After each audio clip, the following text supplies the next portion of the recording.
One day, you will remember that feeling, though. You will remember that since you are eternal, you never get it done. And since you are eternal and you never get it done, that means there must always be unfulfilled desires.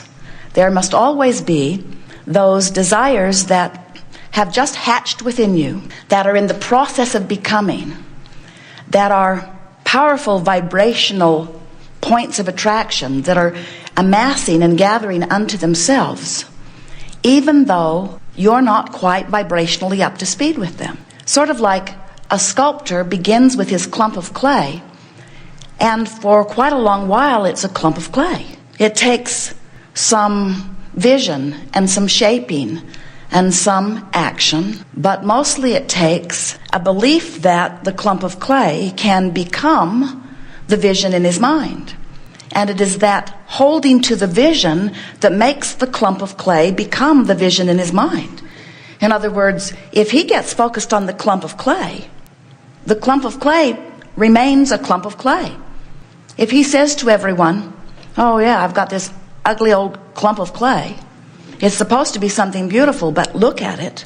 It is an ugly old clump of clay." And they say, "Well, why?" And he says, "Well, it's just the way it is. It's as long as I've known it, it's just been this ugly old clump of clay." And of course that's ridiculous, because the sculptor has a vision in his mind, and he means to mold the clump of clay to match the vision in his mind.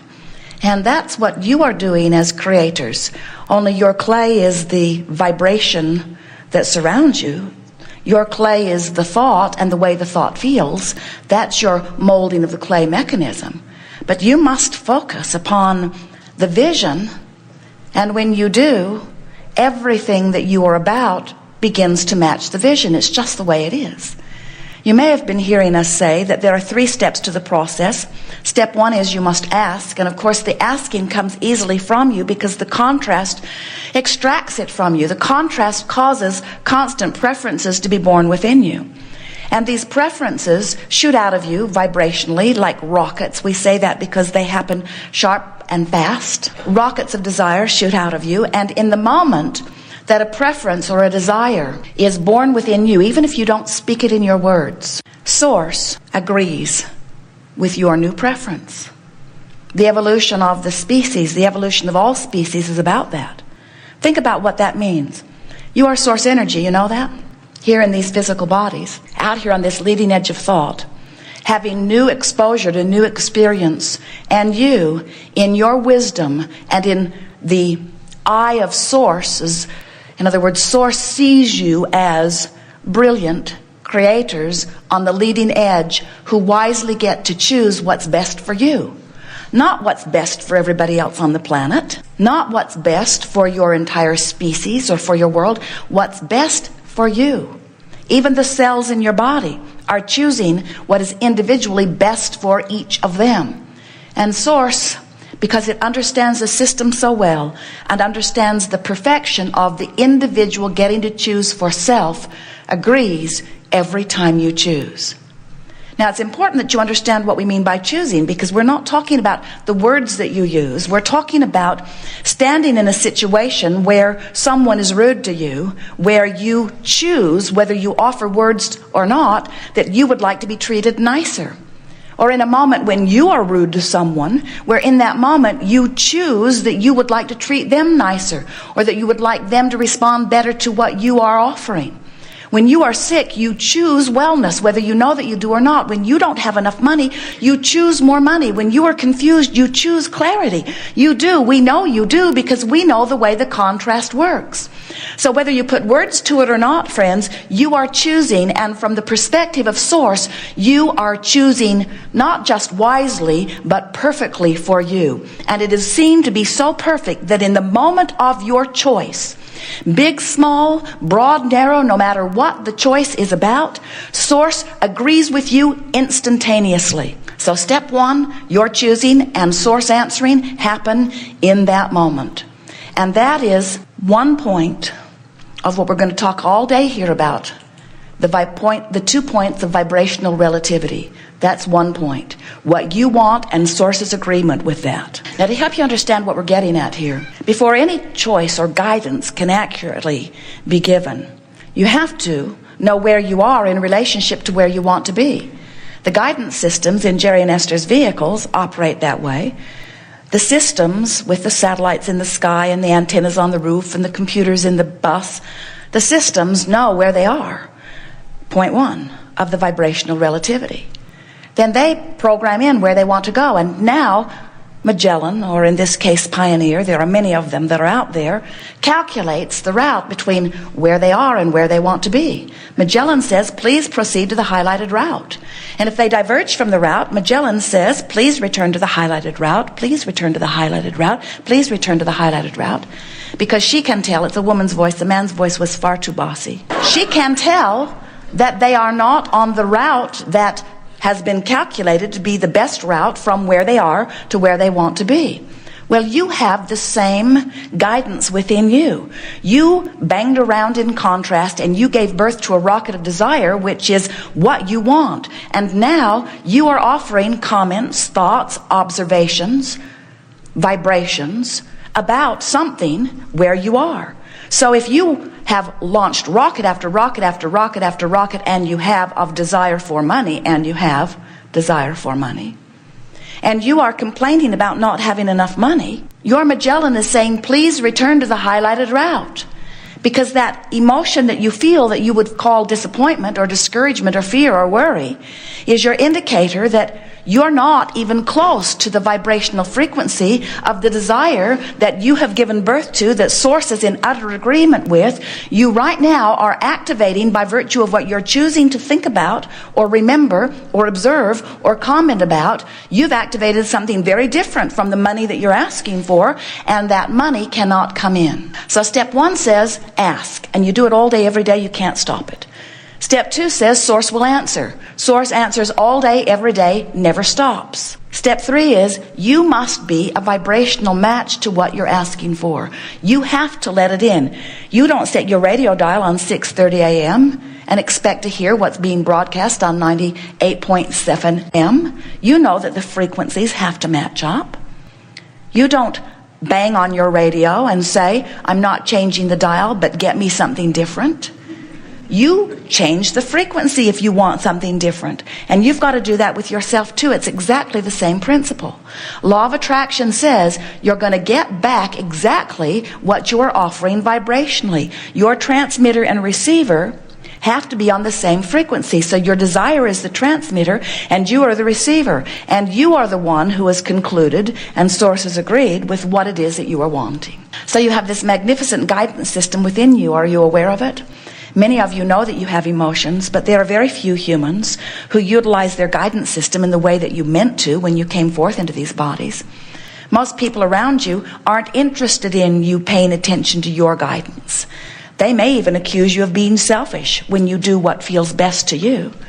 But when you really trace that back to the roots, what they're actually saying to you is, do not you dare be selfish and do what makes you feel better. Instead, you should be unselfish and do what makes me feel better. And we say, there's something screwy in that. Because what they're saying to you is, disregard the guidance that you were born with and the arrangement that you established with Source when you made the decision to come here. Set all of that aside, the whole basis of your existence, and do what this group of squeaking wheels has decided would make them feel better if you would do it. We understand how people come to that. In other words, if you don't understand about law of attraction, and you don't understand that you are always offering a vibration, and you don't understand that the vibration that you offer and what comes back in terms of manifestation always matches, we can understand how you might be like so many humans where you are trying to change the conditions in order to feel better.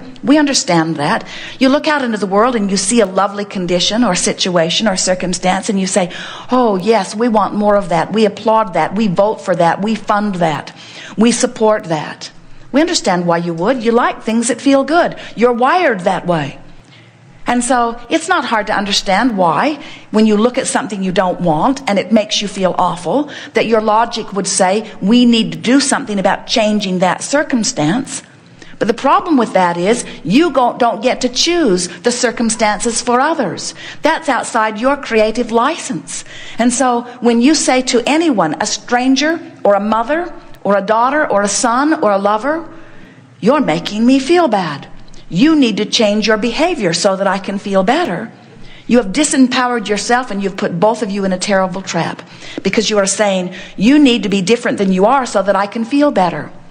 And if there are more than 1 or 2 or 3 or 4 or 5 of them in your life, like hundreds or thousands or millions or billions, now you are in such deep trouble because they don't really want to do what you want them to do. They're not wired that way either. You are all selfishly wired to align with your source. And we promise you, you will never be in alignment with source and do something that is detrimental to you or anyone else.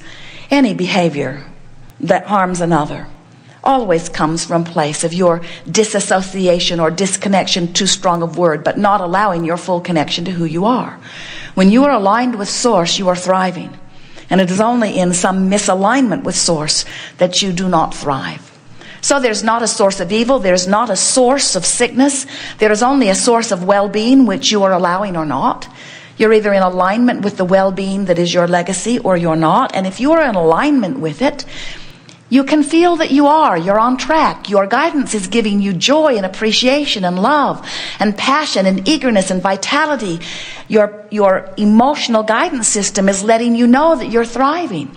But if you are feeling fear or depression, you're really not in alignment with who you are. And it doesn't mean you're bad. All it means is, by virtue of something that you've been giving your attention to, you've trained yourself into a vibration that's not letting the signal that is true to your source, that is who you really are, come through in a clear way. And while you may have moments of feeling better, the way you feel is your true indication of your alignment, your connection. You're allowing yourself to be the true extension of source that is you. You have this guidance within you, and it is a range of emotions, and it ranges all the way from ecstasy or joy or appreciation or love. Those are all very similar vibrations, all the way to depression or fear. Those are very similar vibrations. And on the end that feels wonderful is your perception of power, empowerment, freedom. And on the end that feels awful is your perception of disempowerment or lack of power. Don't you know that? Don't you know that viscerally when you think about it?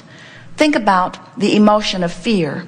And isn't it about your believing that something is happening, that it's going to cause you to feel awful and you not be able to do anything about it? Isn't that the basis of fear? Isn't that the best description of fear you've ever heard?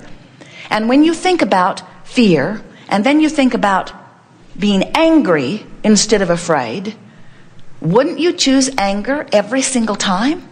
And isn't that because in anger you have reclaimed some of your power? Don't you feel more powerful in anger than you do in fear? So what we're wanting to point out here to you today is that fear and depression are the most disempowering feeling emotions that you can feel. And they are all about you looking at something that is causing you to believe that you are powerless. Now, when you get mad about it, you've taken some of your power back. And so go home and tell everyone you know that you met this brilliant teacher who comes to you from source. Now, don't tell them that, that will upset them. Who is coaching you into anger. But then be careful to tell them that Abraham only coaches you into anger if you're depressed or afraid. If you're frustrated, we would never coach you into anger. It's going the wrong way on the emotional scale, isn't it? So which feels worse, fear or anger? Clear, isn't it? Which feels worse, fear or revenge? Which feels worse, revenge or anger? We didn't hear you. Revenge. Revenge is a worse feeling emotion than anger. And are there degrees of anger, some that feel worse and some that feel better? And which feels worse, anger or frustration? All right, now we could speak this more positively. Which feels better, fear or revenge? Which feels better, revenge or anger? Which feels better, anger or frustration? Which feels better, frustration or fear? We're just wanting to see if you're paying attention. Which feels better, frustration or hope? Which feels better, hope or belief? Which feels better, believing something or knowing it? Which feels better, loving someone or worrying about someone? Well, we're done here. They understand.